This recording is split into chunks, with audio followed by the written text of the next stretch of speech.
ओम शांति। 27 जून 2024। बाबा कहते, मीठे बच्चे, तुम्हें शरीर से अलग होकर बाप के पास जाना है।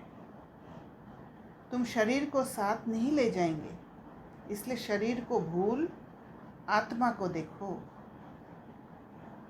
तो बाबा शरीर और आत्मा को अलग करने की कोशिश कर रहे हैं, समझाने की कोशिश कर रहे हैं कि दो अलग चीज़ है और जाना है आत्मा को ही जाना है।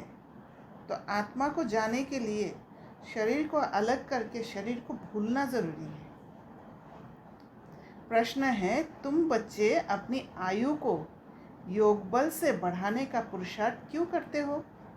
उत्तर, क्योंकि तुम्हारी दिल होती है कि हम बाप द्वारा सब कुछ इस जन्म में जान जाए, बाप द्वारा सब कुछ सुन ले। इसलिए तुम योग बल से अपनी आयु को बढ़ाने का पुरुषार्थ करते हो। अभी ही तुम्हें बाप से प्यार मिलता है। ऐसा प्यार फिर सारे कल्प में नहीं मिल सकता। बाकी जो शरीर छोड़कर चले गए उनके लिए कहेंगे ड्रामा, उनका इतना ही पार्ट था। तो ये एक नया समझ मिला है आज कि जो शरीर छोड़ के चले जाते हैं, जो कर्मातीत नहीं बनते, कर्मातीत जो बनते हैं वो पूरा नॉलेज बाबा से लेकर जाते हैं। और कर्मातीत माना क्या है? जो उस हर एक सिचुएशन के थ्रू पास करते हैं, उसको समझ के एक विजडम लेके निकलते हैं, वो है कर्मातीत। तो इसीलिए योग बल से आयु को बढ़ाने का पुरुषार्थ करते हैं। योग बल से आयु बढ़ाना मतलब अपने साथ कनेक्ट होना, राइट? मोर ऑन मोर अपने साथ कनेक्ट होना, साथ में बॉडी भी ठीक रहेगा, बॉडी भी डिजीज फ्री रहेगा। क्योंकि जितना प्यार करना, हाँ, जितना अंदर में नेगेटिव इमोशंस होगा वो क्या है, बॉडी को भी इम्प्योर बनाते रहता है। और वो इम्प्योरिटीज़ के कारण सारे बीमारी होते हैं ज़्यादातर, जैसे हार्ट की बीमारी, blood pressure, blood sugar, cancer, ये सारे बीमारी नेगेटिव इमोशंस के कारण ही होता है। जब आत्मा को प्यार नहीं कर पाते हैं, वो स्पिरिचुअल लव नहीं होता है।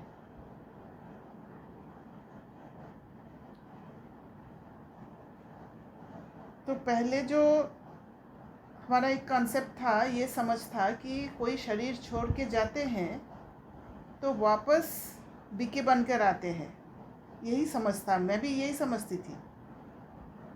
बट इस बाबा के आज की मुरली से ये समझ में आया कि ज़रूरी नहीं है वो बीके बन के आए और फिर वो पुरुषार्थ करके कर्मातीत अवस्था में जाकर फिर फिर शरीर छोड़े। तो बाबा ने क्लियर बताया, बाकी जो शरीर छोड़कर चले गए उनके लिए कहेंगे ड्रामा, उनका इतना ही पार्ट था। तो वो पूरा ज्ञान लेकर नहीं जाते हैं। राजयोग का जो 4 स्टेजेस है, वो स्टेजेस द्वारा हर एक सीन को पास नहीं कर पाते हैं। मतलब लेकिन अगर मैं अभी ज्ञान का संस्कार धारण कर लूंगी और शरीर छोड़ दूंगी, तो next birth should be related to ज्ञान, राइट? क्योंकि मेरे पास वो संस्कार है, अभी संस्कार है, पर वो बाबा का नहीं भी बन सकते। बाबा की बात से तो यही समझ में आ रहा है। हाँ, लेकिन मुझे ये भी लग रहा है कि कैसे हो सकता है। मतलब हमारा बर्थ तो वहाँ होता है ना, according to the knowledge we have, कि आपका जैसे संस्कार है वैसे घर में आपका जन्म होगा। हाँ, योर नेक्स्ट बर्थ। हाँ, पर ये ज़रूरी नहीं है कि बाबा का बनोगे आप, संस्कार लेकर अच्छा जाओगे। घर होगा, लेकिन ये नीडेड नहीं है कि मुझे ये ज्ञान फिर से मिलेगा जो अभी मिल रहा है। हाँ, और पढ़ाई कंटिन्यू करो।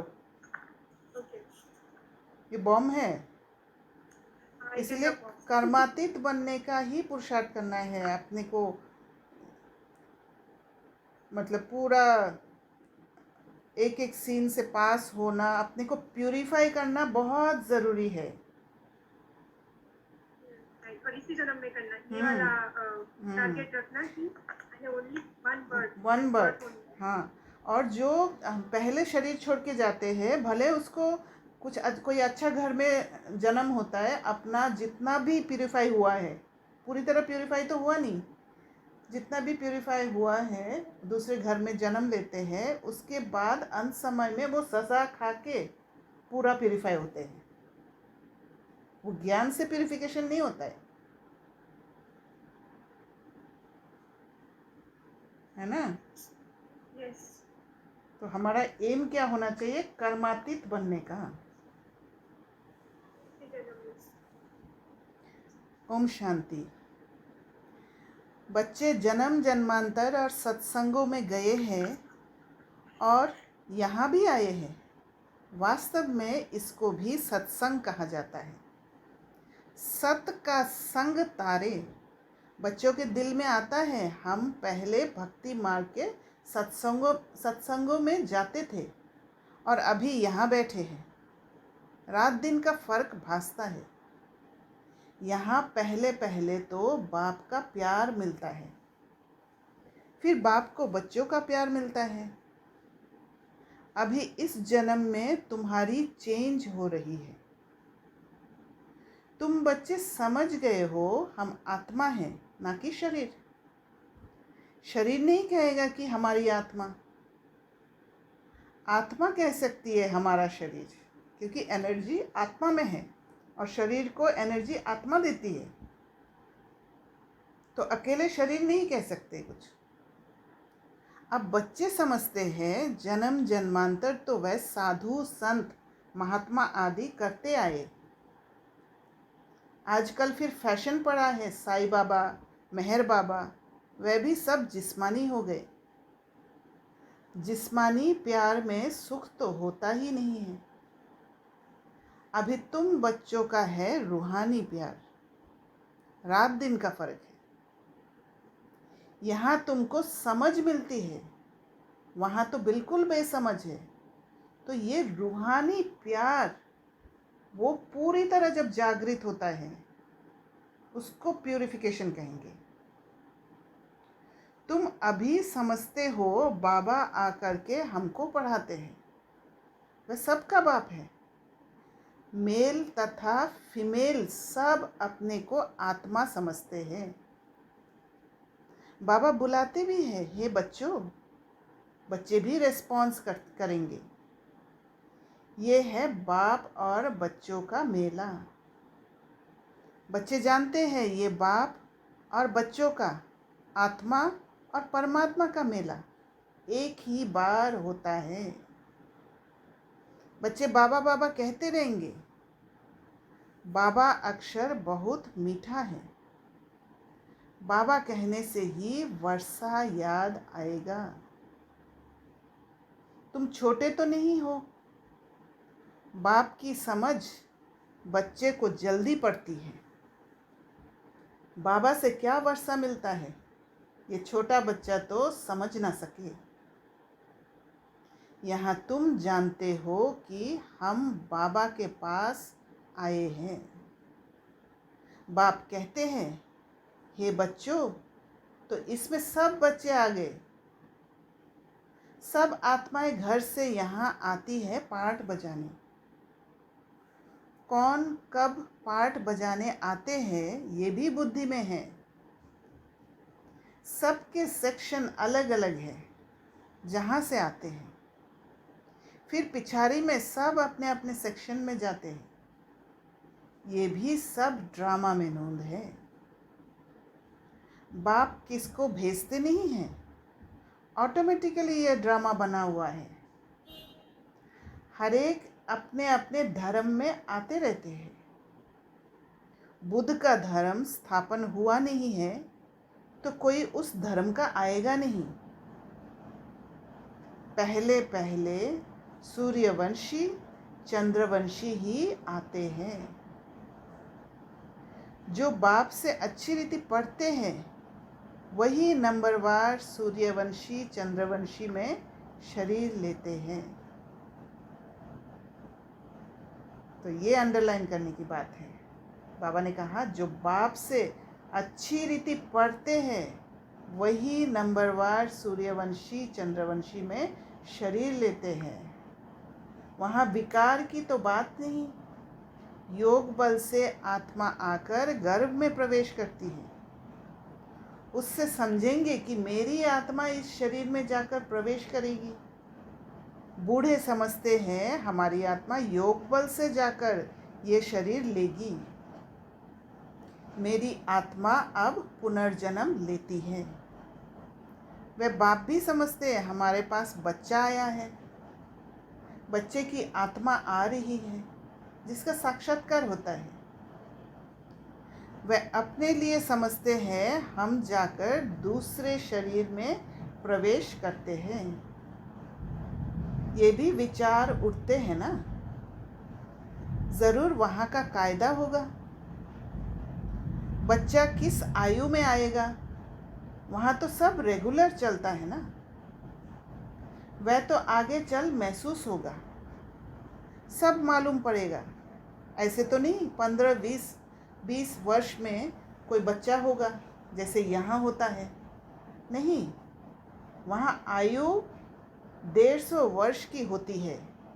तो बच्चा तब आएगा जब आधा लाइफ से थोड़ा आगे होंगे। उस समय बच्चा आता है क्योंकि वहाँ आयु बड़ी होती है। एक ही तो बच्चा आना होता है।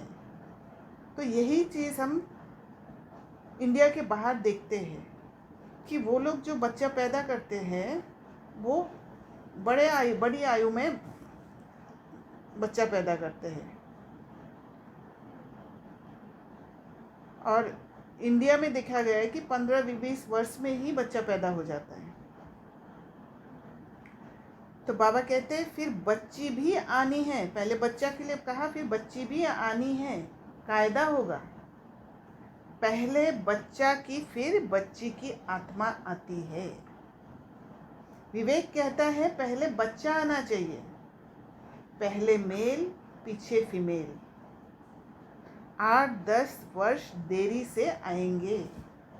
तो ये मुझे ये समझ में आया कि जो पहले मेल पीछे फीमेल, ये बात ड्रामा ने मेल और फीमेल को समान समझकर, दोनों जेंडर को समान समझकर ये प्लान बनाया है मेल और फीमेल। जैसे लक्ष्मी नारायण कहते हैं, सीताराम कहते हैं, वहाँ पर फीमेल को आगे रखा है। ये भी ड्रामा में बना हुआ है। ये कोई बायस्ड नहीं है कि ड्रामा बायस्ड है, मेल को पहले जन्म देने के बाद कहते हैं। तो ये बना हुआ है क्योंकि इक्वलिटी है ड्रामा में। कोई चीज़ में बात है ना, हाँ, मुझे बहुत चीज समझ में आई। मैं पहले मेल पीछे फीमेल। हाँ, बाबा आत्मा को मेल बोलता है, हाँ, बॉडी को फीमेल बोलता है। अच्छा, हाँ, ये भी हो सकता है। पर ना नहीं, बाबा तो अब यहाँ पर बच्चे के बारे में ही कह रहे हैं ना कि एक ही तो बच्चा आना है। हाँ, हाँ। तो ये मेल फीमेल वाला बात जो है वो बैलेंस रखते हैं। पर धीरे धीरे जब आत्मा गिरते जाती है, आत्मा का जो समझ गिरते जाता है, तो फिर ये समझ आ जाता है कि मेल ऊंचा है और फीमेल नीचा है। 8-10 वर्ष देरी से आएंगे। आगे चल तुम बच्चों को सब साक्षात्कार होना है। कैसे वहाँ की रस्म रिवाज है, ये सब बातें नई दुनिया की बाप बैठ समझाते हैं। बाप ही नई दुनिया स्थापन करने वाला है। रस्म रिवाज भी ज़रूर सुनाते जाएंगे। आगे चल बहुत सुनाएंगे और तब साक्षात्कार होते रहेंगे। बच्चे कैसे पैदा होंगे कोई नई बात नहीं। तुम तो ऐसी जगह जाते हो जहाँ कल्प कल्प जाना ही पड़ता है। वैकुंठ तो अब नज़दीक आ गया है। अब तो बिल्कुल नज़दीक ही आकर पहुँचे हो। हर एक बात तुमको नज़दीक देखने आएगी जितना तुम ज्ञान योग में मजबूत होते जाएंगे। क्योंकि जब वैकुंठ में जैसा स्थिति हमारा होगा उसका ही पढ़ाई हम अभी कर रहे हैं, और वो पढ़ाई में जब हम वो वाला पोजीशन में आप हम आ जाएंगे, जैसे वो पढ़ाई हमारे आत्मा में जो रिकॉर्डेड है वो पूरा जब एक्सप्रेस हो जाएगा तो फिर हमें दिखाई देगा कि वैकुंठ बहुत नज़दीक है। जितना तुम ज्ञान योग में मजबूत होते जाएंगे, अनेक बार तुमने पाठ बजाया है, अभी तुमको समझ मिलती है, जो ही तुम साथ ले जाएंगे वहाँ की क्या रस्म रिवाज होगी सब जान जाएंगे। शुरू में तुमको सब साक्षात्कार हुए थे, उस समय तो अर्जुन तुम अल्फ बे पढ़ते थे, फिर लास्ट में भी ज़रूर तुमको साक्षात्कार होने चाहिए। सो बाप बैठ सुनाते हैं, वह सब देखने की चाहना तुमको यहाँ होगी। समझेंगे कहाँ शरीर न छूट जाए, सब कुछ देख कर जाए। इसमें आयु बढ़ाने के लिए योग बल चाहिए, जो बाप से सब कुछ सुने, सब कुछ देखे। तो ये बाप से सब कुछ सुनना, बाप से सब कुछ देखने का इच्छा पांडव को ही होता है। जो पहले से गए उनका चिंतन नहीं करना चाहिए, वह तो ड्रामा का पार्ट है। इसीलिए बाबा कहते हैं कि अंत समय में सज़ा देने से पहले साक्षात्कार कराते हैं, तुमने ये किया है, क्योंकि अनरिजॉल्व रह गया है वो विजडम नहीं मिलता है। तो वो जो पछतावा का, वो जो अंत समय का सज़ा है, उससे वो विजडम मिल जाएगा एक साथ, इंटेलेक्ट पूरा खुल जाएगा, तभी जाके सत्युग के लायक बन सकते हैं। तो बाबा कहते तकदीर में नहीं था ज़्यादा बाप से लव लेना, क्योंकि जितना जितना तुम सर्विसेबल बनते हो तो बाप को बहुत बहुत प्यारे लगते हो। जितना सर्विस करते हो, जितना बाप को याद करते हो, वो याद जमती रहेगी। तब बाबा भी आपका ध्यान रखने लग जाते हैं, तुमको बहुत मज़ा आएगा। अभी तुम बनते हो ईश्वरीय संतान। बाप कहते हैं तुम आत्माएं हमारे पास थी ना, भक्ति मार्ग में मुक्ति के लिए बहुत परिश्रम करते हैं, जीवन मुक्ति को तो जानते नहीं, तो मुक्ति के लिए बाहर से परिश्रम करते रहते हैं, हठ करते हैं, बलि चढ़ते हैं, क्या क्या करते रहते हैं, और भगवान के आगे बलि चढ़ाते हैं, हर किसी को भगवान मान लेते हैं। ये बहुत लवली ज्ञान है, बहुत लव रहता है। बाप भी है, टीचर भी है, सद्गुरु भी है, और ये लवली ज्ञान को तभी समझ पाएंगे जब उस लवली ज्ञान में जिएंगे। जब ये राजयोग का 4 स्टेजेस से पास होंगे तब वो ज्ञान लवली लगेगा, क्योंकि वो सुख इसी में ही मिलता है, वो जो अतीन्द्रिय सुख, बाहर वाला सुख नहीं। जो विजडम मिलने का जो सुख है वही है लवली ज्ञान। सच्चा सुप्रीम बाबा है जो हमको 21 जन्मों के लिए सुखधाम में ले जाते हैं। आत्मा ही दुखी होती है, दुख सुख आत्मा ही महसूस करती है। कहाँ भी जाता है पाप आत्मा पुण्य आत्मा।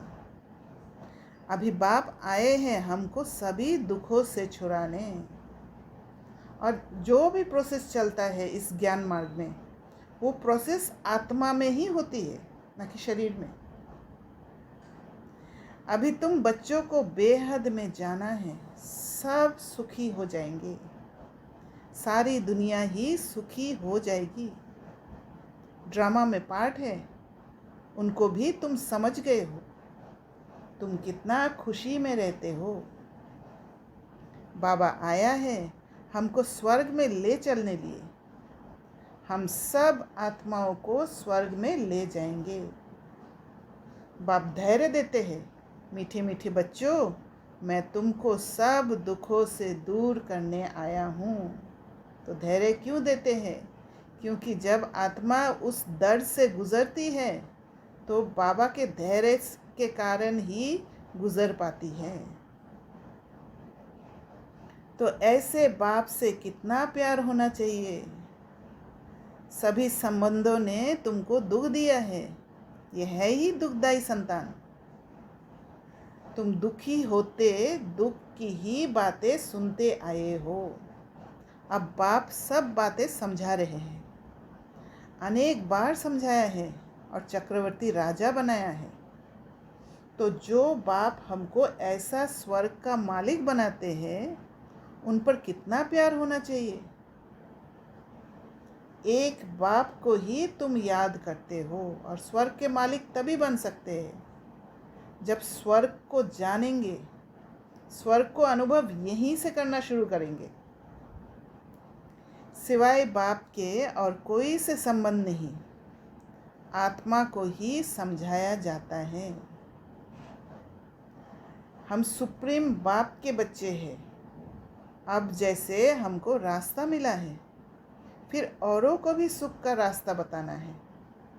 तो खुद को मिलेगा तभी न दूसरे को सुख का रास्ता बता पाएंगे, तभी दूसरों का दर्द को समझ पाएंगे और उस समय कैसे साथ देना होता है वो भी समझ पाएंगे।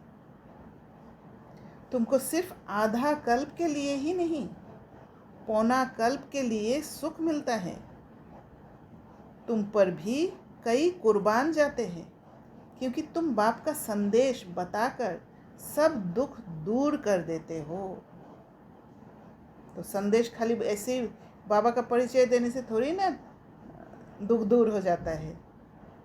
उनको अनुभव कराना होता है, उनसे उनको लिबरेट करना होता है, तब जाके बाप के प्रति एक भरोसा आता है।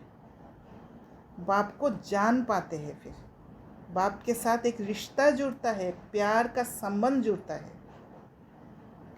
तुम समझते हो इन्हें भी, ब्रह्मा को भी ये नॉलेज सुप्रीम बाप से मिलती है। ये फिर हमको पैगाम देते हैं, हम फिर औरों को पैगाम देंगे। बाप का परिचय देते सब बच्चों को जगाते रहते हैं। कहाँ से? अज्ञान नींद से। भक्ति को अज्ञान कहा जाता है। तो अनुभव करा के ही अज्ञान नींद से जगा सकते हैं। ज्ञान और भक्ति अलग अलग है। ज्ञान सागर बाप अब तुम बच्चों को ज्ञान सिखला रहे हैं। तुम्हारे दिल में आता है बाबा हर 5000 वर्ष बाद आकर हमें जगाते हैं। हमारा जो दीवा है उसमें घृत बाकी थोड़ा जाकर रहा है, इसलिए अब फिर ज्ञान घृत डाल दीप जगाते हैं। तो जो पांडव है वो बाबा के साथ होने के कारण, बाबा को साथ रख के बाबा के ज्ञान को समझने के कारण, जैसे बाबा कह रहे वो श्रीमत फॉलो करने के कारण अंदर के पावर्स जागृत होता है और वो पावर्स जागृत होके विजय प्राप्त करते हैं। पर कौरव क्या करते हैं? कौरव ने आर्मी लिया, माना उनके जैसे जितनी भी आत्माएं हैं उनका साथ लिया और अपने पावर में रहने की कोशिश किया। ज्ञान का पावर नहीं मिला उनको, भगवान का पावर नहीं मिला। जब बाप को याद करते हैं तो आत्मा रूपी दीप प्रज्वलित होता है। आत्मा में जो कट चढ़ी हुई है वह उतरेगी बाप की याद से। इसमें ही माया की लड़ाई चलती है। तो ऐसे कट जो है वो उतरती है जब दर्द से गुजरते हैं। माया घड़ी घड़ी भुला देती है और कट उतारने के बजाय चढ़ती जाती है। तो अगर कट जो भी अंदर में नेगेटिव इमोशंस से उसके द्वारा जब पास होते हैं, जब वो दर्द से गुजरते हैं तो कट उतरती है। पर उसको सहन करने का अगर शक्ति नहीं है, वो शक्ति को नहीं बढ़ाते हैं, बाबा के साथ रह के हिम्मत रख के अंतर्मुखी होके उन सारी चीज़ों से जब आप नहीं गुजरते हो तो फिर बाह्य मुक्ता में आके गलत कदम उठा लेते हैं, रॉन्ग कर्मा कर लेते हैं, या तो गुस्सा कर लेते हैं जल्दी से उस दर्द से निकलने लिए, या उसको भोगने लग जाते हैं। तो उस समय क्या होता है, कट उतरने के बजाय चढ़ती जाती है, बल्कि जितना उतरी थी उससे भी जास्ती चढ़ जाती है। बाप कहते हैं, बच्चे मुझे याद करो तो कट उतर जाएगी। इसमें मेहनत है, क्योंकि शक्ति की ज़रूरत है। शरीर की कशिश ना हो, देही अभिमानी बनो। हम आत्मा हैं, बाबा के पास शरीर सहित तो जा नहीं सकेंगे। शरीर से अलग होकर ही जाना है। तो काम पूरा आत्मा में ही होना है, न कि शरीर में। एक्शन में नहीं होना है, अंदर। इसीलिए अंतर्मुखी और एकांतवासी बहुत इम्पोर्टेंट है।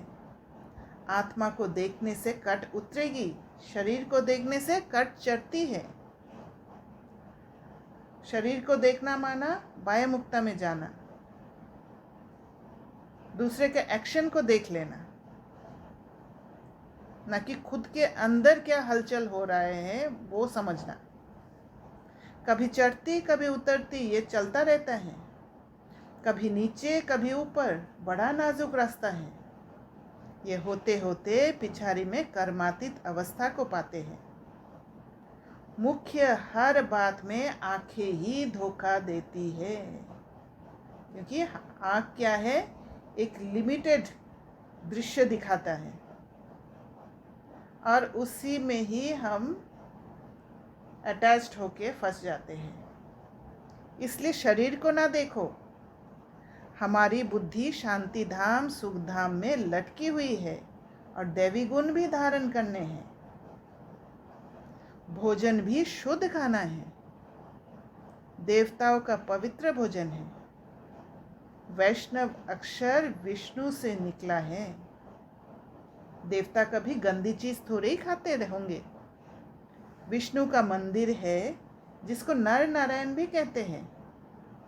अब लक्ष्मी नारायण तो साकारी ठहरे। उनको 4 भुजा होनी नहीं चाहिए, परंतु भक्ति मार्ग में उनको भी 4 भुजा दी है। इसको कहा जाता है बेहद का अज्ञान। तो 4 भुजा क्यों दिखाया? समझते नहीं कि 4 भुजा वाला कोई मनुष्य तो हो नहीं सकता, क्योंकि वो मनुष्य से अलग समझने के लिए 4 भुजा दिखा दिया। वो देवताओं को मनुष्य समझा ही नहीं, भगवान समझ बैठा है। हर एक को भगवान समझा है, तो कुछ अलग तो दिखाना पड़ेगा। सतयुग में 2 भुजा वाले होते हैं। ब्रह्मा को भी 2 भुजाएं हैं। ब्रह्मा की बेटी सरस्वती, उनको फिर मिलाकर 4 भुजा दी है। अब सरस्वती कोई ब्रह्मा की स्त्री नहीं है, ये तो प्रजापिता ब्रह्मा की बेटी है।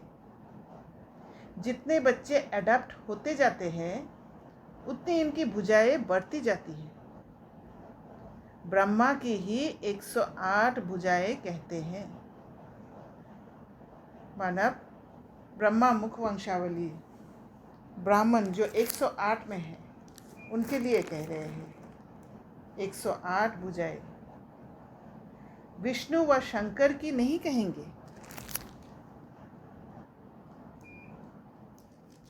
ब्रह्मा की भुजाएं बहुत है। भक्ति मार्ग में तो कुछ समझ नहीं।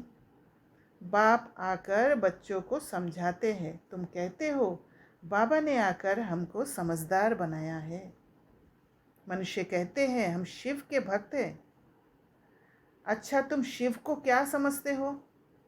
अभी तुम समझते हो शिव बाबा सब आत्माओं का बाप है, इसलिए उनकी पूजा करते हैं। मुख्य बात बाप कहते हैं मामेकम याद करो। तुमने बुलाया भी है, हे पतित पावन आकर हमको पावन बनाओ। सभी पुकारते ही रहते हैं पतित पावन सीताराम, ये भी गाते रहते थे। बाबा को थोड़े ही मालूम था कि बाप स्वयं आकर मेरे में प्रवेश करेंगे। कितना वंडर है, कभी ख्याल में भी नहीं था। पहले तो आश्चर्य खाते थे, ये क्या होता है। मैं किसको देखता हूँ तो बैठे बैठे उनको कशिश होती है। ये क्या होता है? शिव बाबा कशिश करते थे। सामने बैठो तो ध्यान में चले जाते थे। आश्चर्य में पड़ गए, ये क्या है। इन बातों को समझने के लिए फिर एकांत चाहिए। तब वैराग्य आने लगा, कहाँ जाऊं? अच्छा, बनारस जाता हूँ। ये उनकी कशिश थी तो इसको भी कराते थे। इतनी बड़ी कारोबार सब छोड़ कर गया। उन बिचारों को क्या पता कि बनारस में क्यों जाते हैं। फिर वहाँ बगीचा में जाकर ठहरा। वहाँ पेंसिल हाथ में उठाकर दीवारों पर चक्र बैठ निकालता था। बाबा क्या कराते थे कुछ पता नहीं पड़ता था। रात को नींद आ जाती थी। समझता था कहाँ उड़ गया हूँ, फिर जैसे नीचे आ जाता था। कुछ पता नहीं क्या हो रहा है। तो ब्रह्मा बाबा अपना अनुभव बता रहे हैं। शुरू में कितने साक्षात्कार होते थे। बच्चियाँ बैठे बैठे ध्यान में चली जाती थी। तुमने बहुत कुछ देखा है। तुम कहेंगे जो हमने देखा सो तुमने नहीं देखा। फिर पिछाड़ी में भी बाबा बहुत साक्षात्कार कराएंगे क्योंकि नज़दीक होते जाएंगे। अच्छा, मीठे मीठे सिकिलदे बच्चों प्रति माता पिता बाप दादा का याद प्यार और गुड मॉर्निंग। रूहानी बाप की रूहानी बच्चों को नमस्ते। हम रूहानी बच्चों की रूहानी बाप दादा को याद प्यार, गुड मॉर्निंग और नमस्ते। धारणा के लिए मुख्य सार।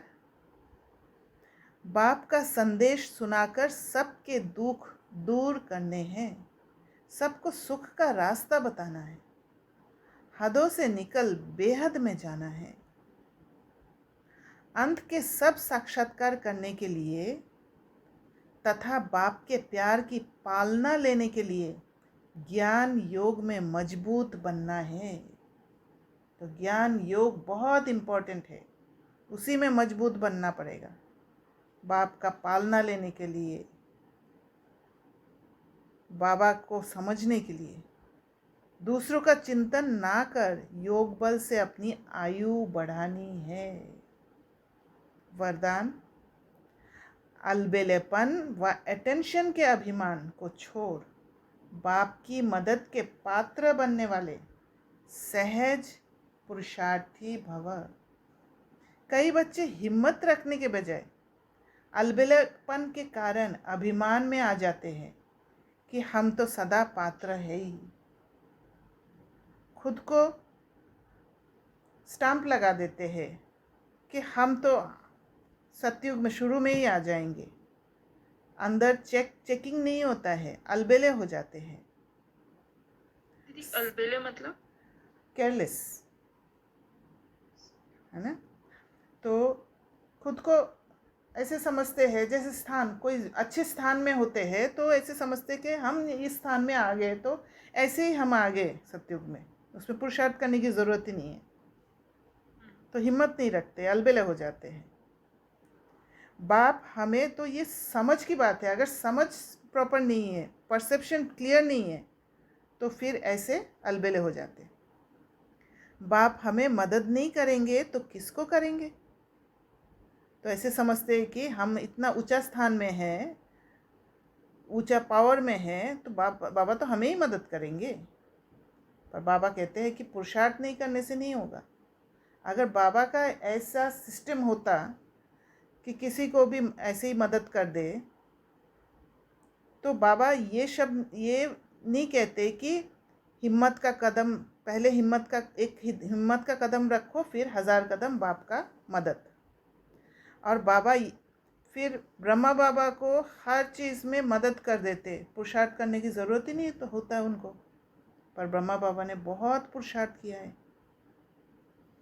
तो बाबा कहते इस अभिमान के कारण हिम्मत की विधि को भूल जाते हैं कि कैसे हिम्मत करना होता है, कैसे अंतर्मुखी होना होता है, कैसे अंदर प्यूरिफाई करना होता है।